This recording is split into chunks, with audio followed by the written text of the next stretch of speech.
Max Orr, Melbourne Football Club. You're listening to the Coaches Panel. This is Nat Fyfe from the Fremantle Footy Club. Trent Cotchin from the Richmond Footy Club. Scott Pendlebury from the Collingwood Football Club. You're listening to the Coaches Panel. Patrick Cooch from the Carlton Footy Club. It's Rory Sloane here from the Adelaide Crows. This is Tom Mitchell. You're listening to the Coaches Panel. Have you ever changed your tune about something? Like maybe saying, I will forever play for one club, I'm never leaving, it's just media bollocks, only to a few months later have that to be proven true and now you get traded? Yeah.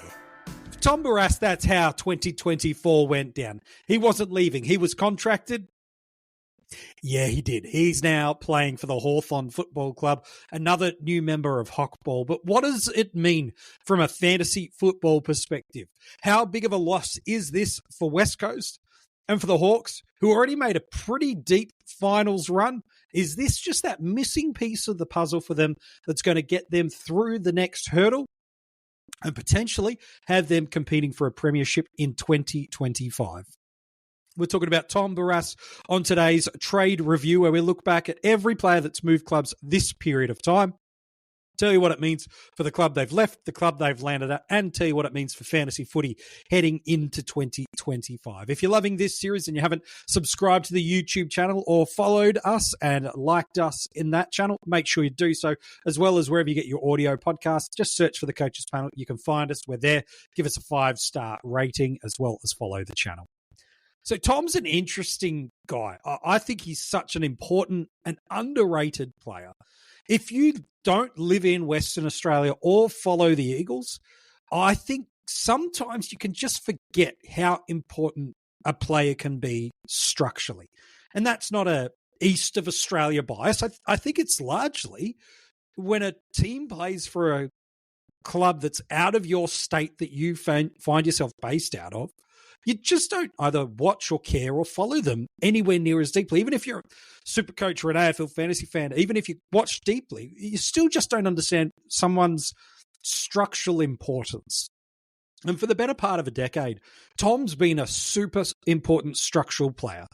Really hard to beat key position defender. But he's not just a lockdown tall in the back line. As while he is difficult to body up against, and it's rare that somebody can win consistently against him in one-on-one contested situations and marks, is he's not just a lockdown tall defender.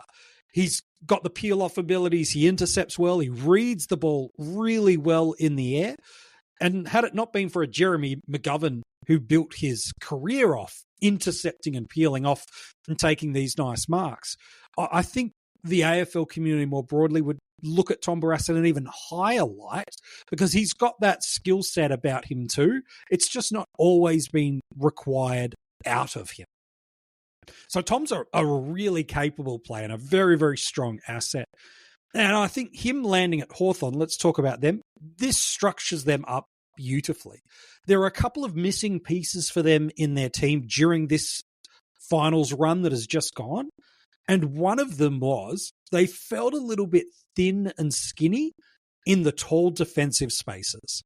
Yes, you've got an All-Australian captain in James Sicily, but there were times where not only was he the only tall that was really playing well back there this year, now there are others, we'll get to them in a second, but there were also times during the season that James became the most damaging and dangerous tall inside their forward line. And so they looked to find ways of cloning James because they wanted a valuable lockdown, defensive, intercepting, tall defender. And they needed a guy that could peel off, read the ball well, lead up, mark, take contested possession, mark overhead. And James could do both. One of the appeals around Barrass coming into the club is that it now is a significant improvement in my eyes on Sam Frost, but B, it now opens up a world of possibilities.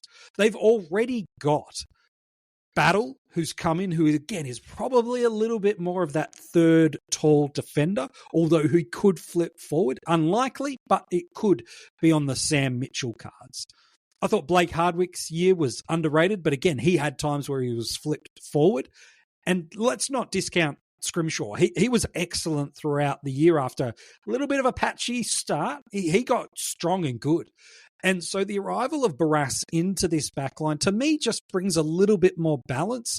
Definitely is an improvement on Frost, who I think, unfortunately, will just become depth for them. I don't see a world where this happens, because even if they go, let's run this hybrid idea of we're going to run Barras, Battle, and Scrimshaw in our backline, they're all tall options. You can't throw a Frost, let alone Sicily, even if they push him forward. It does feel like they're a little too top heavy on the tall side, and so much can't be left on guys like a Hardwick to play that more small defensive role. So I think the arrival of Barras and Battle combined definitely improves their team's intercepting, playmaking off half back and through the back line, as well as just harder to score against. And there were times last year, albeit patchy, but they could be scored against with some more momentum than they probably would have liked. So for Hawthorn, this is awesome. There's not too much else now they're lacking. Will they push deeper into finals? Well, that'll be something we'll talk about as we get closer to the season starting. But for Hawthorn, this is exactly what they want. It's Croctober, the official celebration of Crocs fans like you. So whether you like to rock your classic clogs, get cozy and fuss-lined, personalize with your favorite Jibbitz charms, or even, dress up like a clog for Halloween, it's time to tell your story and share your style. Join the Croctober celebration with Crocs fans around the world. Go to crocs.com to discover the range of shoes and find a pair that's iconic like you. Crocs, celebrating you all month long. For West Coast, well, it's an important piece they've lost. I don't think we want to understate it, but they clearly are thinking longer-term prospects here. Still very much in the rebuild mindset, and the departure of him just simply means another kid gets an opportunity to take on greater responsibility. Now, whether that's someone that's sitting at the club already, or they look to take some of their, not their first selection at the draft, but some others in that second round, are they going to go after some of those key position prospects that can go and sit through there? I wouldn't say there's any tall key position defenders that sit in the draft that are at the top end, but there's certainly some guys that could come in as that third tall defender, make McGovern play a little bit more accountable, whatever they need. I think they're clearly just giving a youngster an opportunity to hold that space. And the draft is definitely going to be a spot they look for. I know they've got some options sitting on the list right now that they should rightfully give opportunities to, but I think that's clearly where the West Coast Eagles are. They still have got enough experience in that back line with McGovern kind of holding down the fort. They just need to find who are the guys that in 3 to 5 years' time could be pushing them back to a finals run. And I think letting Barras go for what would probably be his peak asset price right now makes a lot of sense. So I understand why West Coast let him go, whether or not they're happy with how it all landed and whether it's a future pick or not. Like, we're not talking about that on this episode. But this just gives them the opportunity to continue to give youngsters opportunities, whether via draft or existing on the list right now. And that's how I think they're going to view it. From a fantasy football perspective, what does it mean for us? Well, it's really been a long, long time that Barras has been relevant for us in Classic. Probably mainly ever? I don't know if he's actually been that.